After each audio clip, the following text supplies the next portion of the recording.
Hello and welcome to MTG Arena Free to Play.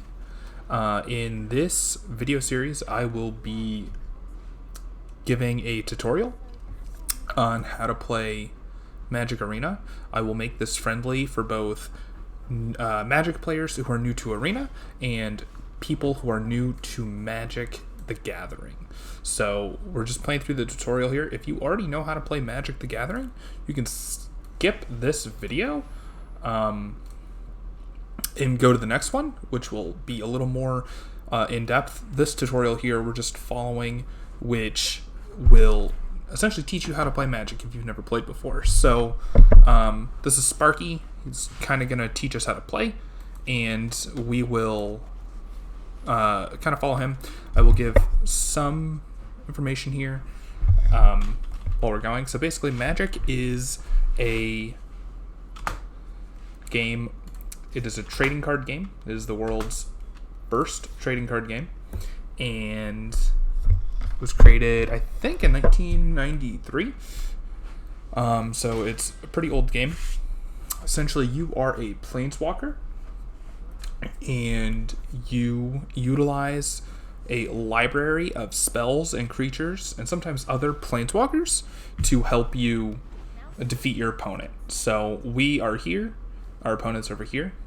This is our library. It's also called a deck of cards. So you will hear those terms used interchangeably. They both mean the same thing. The goal of the game is to get your opponent's life total to 0, usually.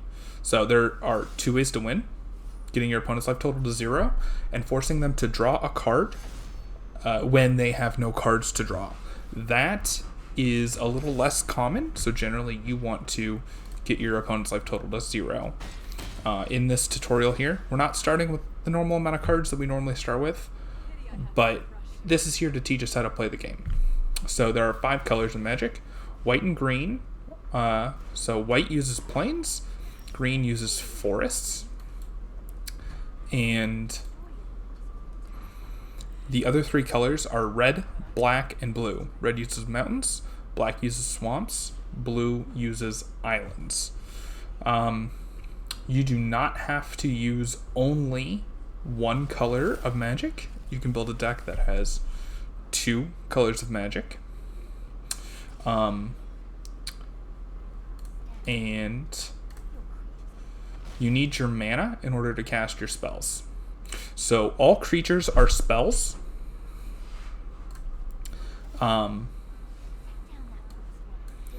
So here we have an example of a non-creature spell. In this case, a sorcery, which is dead in the middle of the card there. So this card's name is Take Vengeance.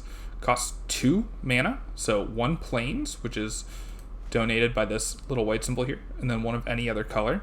In this case, we're just going to use 2 plains, and you can do whatever the text says. So destroy target tapped creature. A creature has to tap itself in order to declare an attack. Normally, there's one exception, which is a keyword called vigilance, but we'll get to that in a little bit. We'll get to keywords later.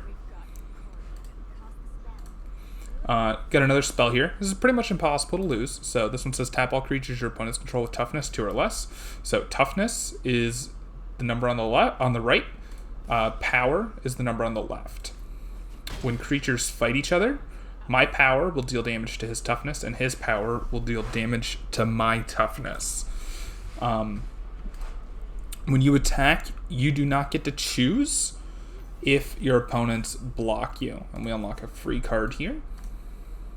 They're just going to add that to our deck and upgrade it for us. We're just going to play through this. And like I said, the game kind of teaches you what we're doing, but we're going to go through. So we're going to get a hand of cards here. And in this case, we only get 4 cards. We're playing against a red deck. And like I said, they use mountains. Red decks are usually fast. They usually use something called burn. So this creature has a keyword called haste. Haste allows that creature to attack on the turn that it is played. Normally, creatures do not have the ability to attack the turn they are played. They have what is called Summoning Sickness. So when we play our Shrine Keeper, he will have Summoning Sickness, meaning he will not be able to attack. But seeing as we're playing against an aggressive red deck, we will want to block anyways. You can only play one of your lands per turn. So Shrine Keeper here costs double white, white, in order for us to play. So now he's attacking. We have a blocker. You can block with Summoning Sickness. You just can't attack with Summoning Sickness. And you see that all three of those creatures are being tapped in order to be declared as attackers. So we want to block. This is a free block because 1 power versus 2 toughness. His creature cannot kill us, whereas we will kill his creature. Unless he had some kind of instant speed spell. Now he plays a 3/3 goblin, which 3 power versus 3 toughness, 2 power versus 3 toughness would be bad for us. So as you just saw there, creatures heal at the beginning of each end step. And so now we have 3 mana available to us on turn 3 here. So we are able to play out both cards. So that's what we're going to do. We're not going to attack here. Yeah, so as Sparky tells us, we are not strong enough to survive attacking. So we should not attack there. Now we get to block. So we are faced with a choice. We can block like this, which would get rid of 2 of his creatures and leave the big one. We would not lose our creatures. Or we could do a double block. We can block 1 creature with 2 creatures. So when we do this, the power and toughness is kind of added together. So we deal a total of 3 damage to his creature. He dealt a total of 3 damage between our 2 creatures. So he had, between the 4 toughness, he decided to kill our bigger creature, the 2/2. So we came away from that exchange pretty well. He cast a sorcery card, which is sacrifice a goblin. So he had to sacrifice his remaining goblin to deal 5 damage to any target. He dealt that to our face. He has nothing on board, so we're clear to attack here.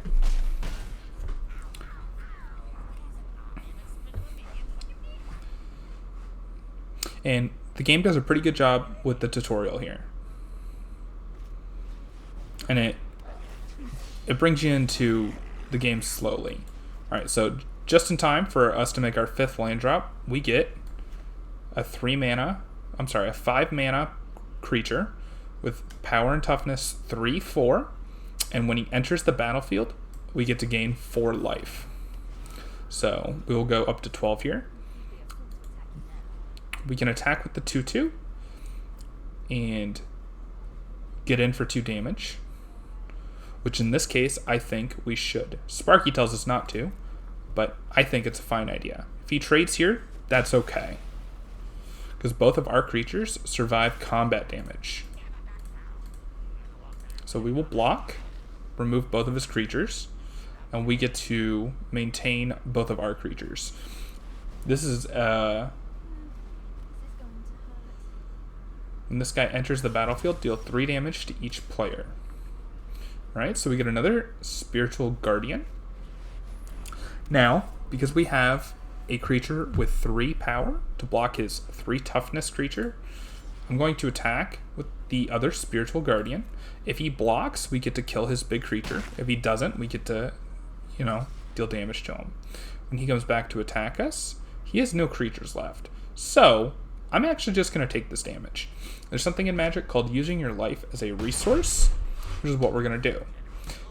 We have lethal on board, so we can get him to 0 just with what's on board. So there's no reason for me to block. I see no reason that we would die. So we're going to go and attack with all of our creatures, and he's dead. We didn't even need that last card that we drew. So red is the color of aggression and fire. White is usually the color of sort of peace and like Serenity almost. So we're going to get a more challenging lesson here. Green is the first color that we played against. They are the color of nature. And I think we're playing against a blue deck here. They are the color of control. Yeah, merfolk are usually blue. Sometimes they're green.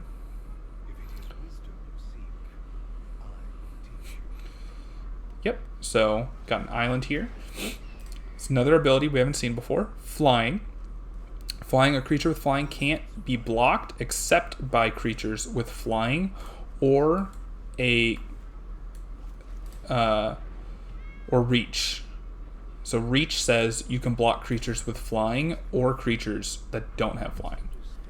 So this is a new type of card we're seeing here. This is an enchantment, Aura. Okay, so this is a permanent card that goes onto a creature. That permanently gives the creature +1/+1. If this enchantment gets removed, the creature loses the +1/+1. So when I say permanently, it's permanently so long as this enchantment stays attached to the creature. And there are cards that let us destroy enchantments. So we play our land for turn. We've drawn an Aura. Enchanted creature gets +2/+2. Now when I play this, I could attach this to his creature if I wanted to. And there are some enchantments that you want to put on the opponent's creatures. But in this case, we want to put it on our cat. So we're going to give our cat +2/+2, and we're going to attack. We are unable to block this flyer, so we should always attack when the board state looks like this. Because we can't block anyways, so there's no reason for us not to attack. Alright, so he plays a 0/4 crab.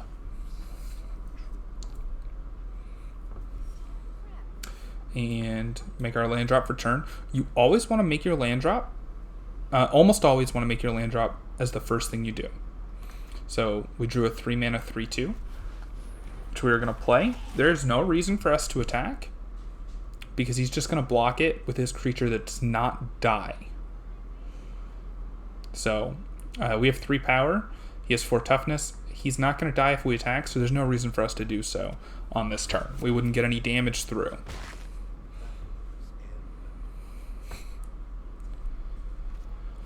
Alright, another Aura. When Waterknot enters the battlefield, tap Enchanted Creature. Enchanted Creature does not untap during its controller's untap step.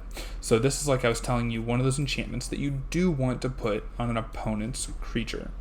So we drew another Knight's Pledge, so we'll go ahead and equip that to our cat. And we will attack now, because if he blocks, he will lose the crab.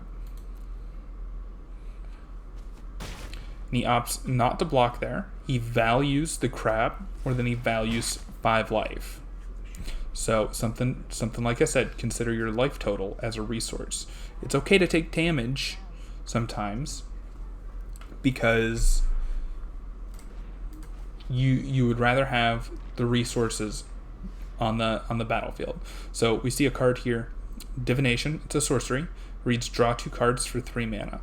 So that's just a good card that lets you get more resources. And we have our 5th mana. We will play our Spiritual Guardian, gain 4 life, and we'll see if they value their 5 life more now that their life total is lower, and they don't. We will take another 2 damage in the air. There's nothing we can do about that. And they play a 4/6 dinosaur.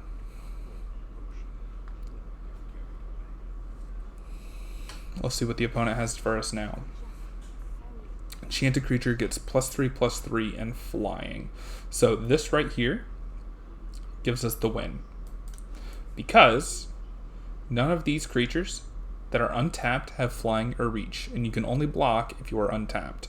Seeing as how his flying creature is tapped, we can equip up our cat to give it +3/+3 in flying, and then attack with it to win the game.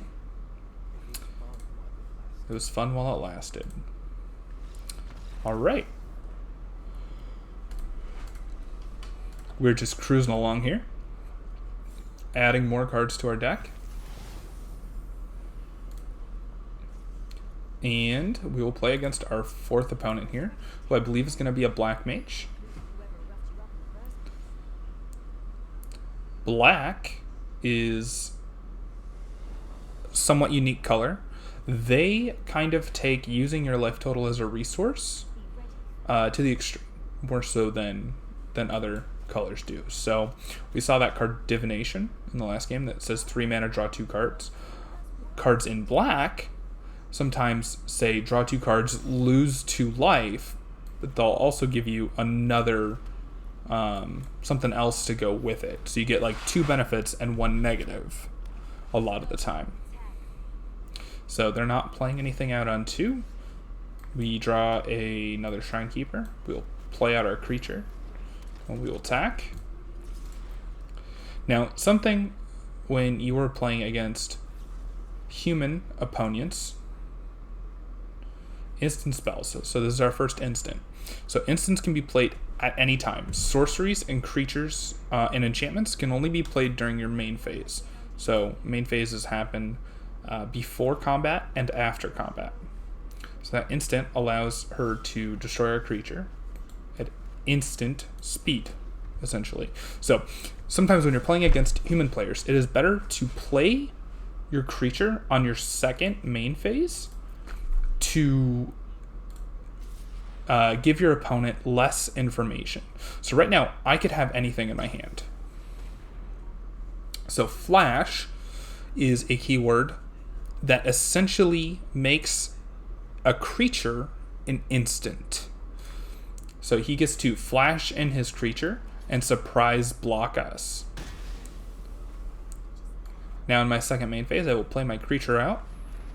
Again, don't want to give the opponent any more information than they need. So by playing cards on the second half of our turn, when we can, we gain an information advantage. So here, playing this on the second main phase would not help us this turn because we want to get the extra 2 power and 2 toughness before combat. We've already seen him use flash creatures.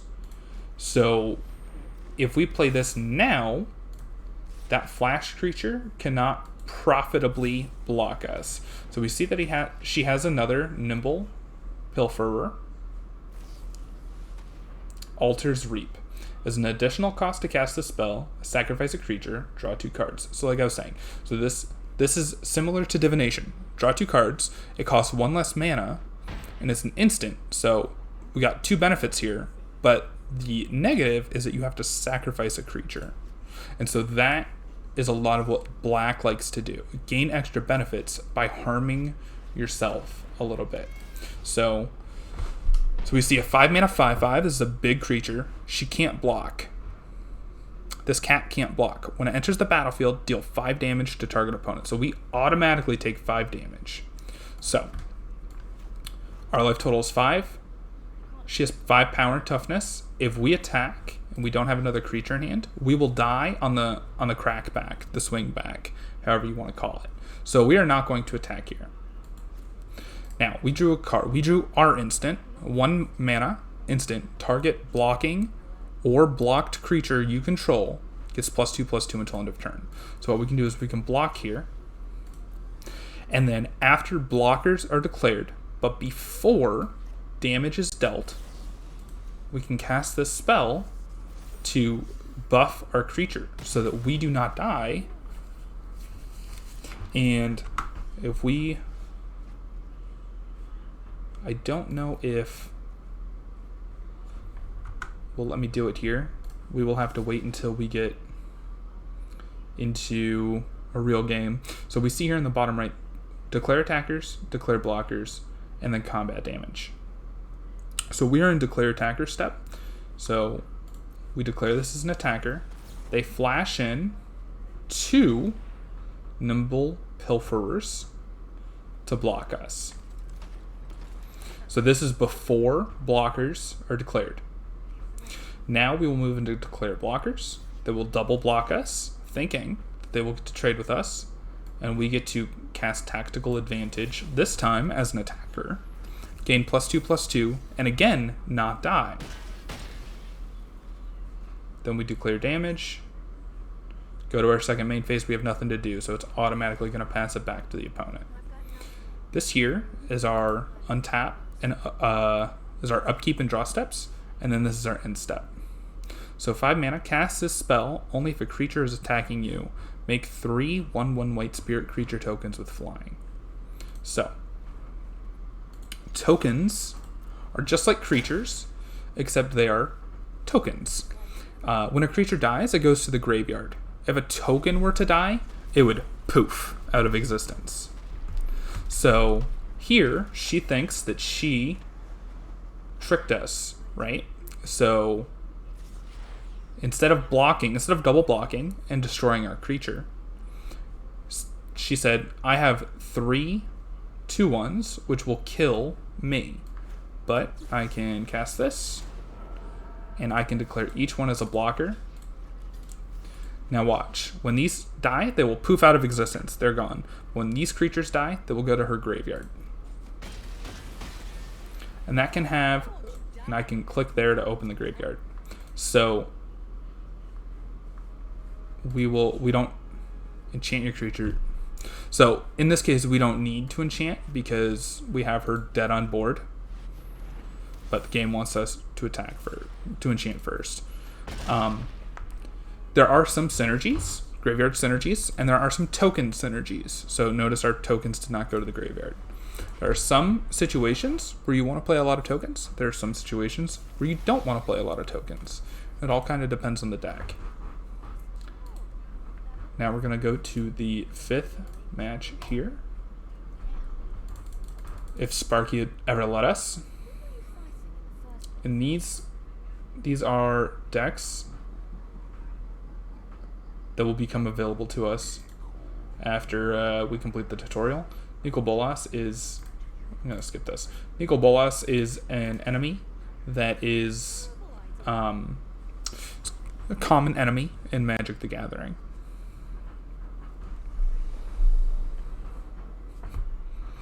So Nicol Bolas usually plays 3 colors. Nicol Bolas normally comes in 3 colors. Black, red, and blue. So normally Nicol is 3 colors. So we see the swamp here. We have nothing to play out. We see the red. And there are benefits to playing multiple colors, and there are negatives to playing multiple colors. So here, this guy says when he enters the battlefield, each player discards a card. So Sparky thinks that we should discard this Plains, and I'm inclined to agree. So we just click on that Plains and it'll discard. He discarded a 6 mana 4/4 flying haste. So we do have a creature to play here. So we will play out our Shrine Keeper. And there's the blue. These 3 colors in combination are called Grixis. Grixis. It's not super relevant, but it's a term that you will hear, and that's what it means. Grixis means red, black, blue. All right, so we'll play out our land, the only creature we can play, and we have tactical advantage in hand, which will be nice at some point, and 2 cards we cannot cast. So again, another card draw spell. The negative here is Nicol Bolas is going to lose 3 life. All right, so we will play our land. We have 2 options here. We can attack and use tactical advantage to destroy his creature, or we can wait for him to attack and use tactical advantage. There's no guarantee that he will attack, and 3 power attacking and hitting every turn versus 2 power attacking and hitting every turn, we will win the race. So we're going to attack, especially since we have a combat trick to save our creature. That's usually what these are referred to as tricks, combat tricks. So we will use our trick to save our creature and destroy his. And that's what you call a 1-for-1. So I traded 1 card. So I traded tactical advantage for 1 card, which was the mummy. So we 1-for-1. And normally we are happy with 1-for-1s. Put target creature card from a graveyard onto the battlefield under your control. That creature is a black zombie in addition to its other colors and types. So he gets his dragon back. So now we are losing this race. So I'm going to attack first. It's just a good habit to get into before I play my creature. So if we get to play Inspiring Commander, it will let us gain life when we play creatures with power 2 or less. Alright, so double cast. When you cast your next instant or sorcery spell this turn, copy it. You may choose new targets. And he's going to deal 2 damage to each creature without flying twice. So now he has board control. He has the advantage. He also has a card in hand. So we're going to play this Plains out, and we'll play the only card we have the ability to play. Now, if we draw any creature with power 2 or less, and we play it, we will gain 1 life and draw a card. Additionally, tokens count for that as well. So if a token enters the battlefield, we get to draw a card. So, card he just played, target player draws 7 cards for 7 mana. So now he has a full grip of cards, and we do not. So we're going to play this. We get to gain a life and draw a card. We will gain another life and draw another card. And then we will destroy target tapped creature. It's a sorcery, so we need to do it on our turn. And then we will attack in for 1 damage. So we are still disadvantaged here. He has 7 cards in hand. When he enters the battlefield, deal 3 damage to each other creature. So we just lost both those creatures that we played. Let's see. Cast a spell only if a creature is attacking you. Make 3 1/1 white spirit creature tokens with flying. So if we have Inspiring Commander in play, when we cast this, we will get to gain 3 life and draw 3 cards. So we're going to wait for him to attack before we do that. We don't want to lose our creature. If we attack in, we lose our creature from him blocking. Now, these spirit tokens do have flying, so we're going to cast this. We get to see what we draw. And depending on what we draw, will determine whether or not we want to block. We do not have to block. We're at 15 life, and he is only attacking for 10. So we can wait to block.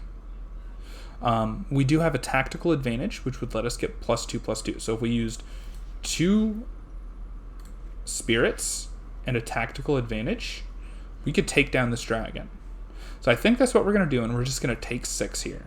So we're going to press block, and then we're going to use our trick to take down this dragon.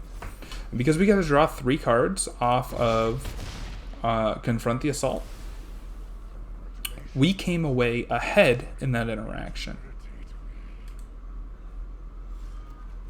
Get to draw a card, another tactical advantage. Before I play this land, I'm going to play this cat. He's got 3 mana available to him. He's got a swamp and 2 islands. So I'm going to play this cat before I play the land. It could matter. There are some lands that are different. I don't think there are any in this deck, but it's worth knowing about. So we did not draw anything like that. So we're going to play this Plains. We're going to go to combat. We drew Sarah Angel, which is a 5 mana 4/4 flying vigilance. So we've seen the keyword flying before. Now we get to see the keyword vigilance. Vigilance says that when you attack, you do not have to tap your creature. So Sarah Angel gets to be both an attacker and a blocker.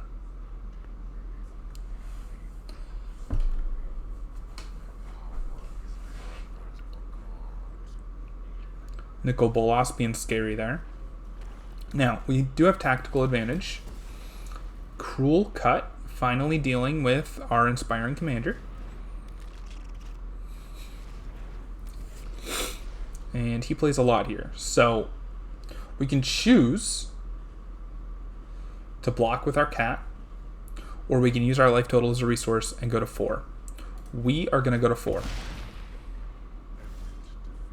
He has no flyers. We drew Angelic Reward. So, we can get in for 5 in the air. We would have to tap our spirit token to do that. We can use the angelic reward on our Sarah Angel, which would mean that we're only getting +3/+3 because she already has flying. So she would have 7 power and toughness and can profitably block everything that our opponent has. I think that's what I'm going to do. There's an argument to putting it on the cat, which would make it a 4/5 with flying, which means next turn when we block, we can use this to block and kill the Chaos Maw, and then chump block. So chump block, if it's a term I haven't used yet, chump block is when you block with a creature that is going to die, and the only reason you're blocking is not to take the damage. So he attacked with everything. So we do need to chump block here. So what do we care more about? Do we care more about the 6/6 or the 5/3? 5/3 is easier to kill. So Sarah Angel's going to block the 6/6, and we will have the cat block the demon. I'm not worried about this one here. And we have a trick here if we want to kill the demon. And we're going to use it, even though I don't think we need to. I think we can win on the crackback. But we will kill 2 of his creatures for 1 of ours. We will go to combat. We will attack with both of our creatures for 8. And we have destroyed Nicol Bolas.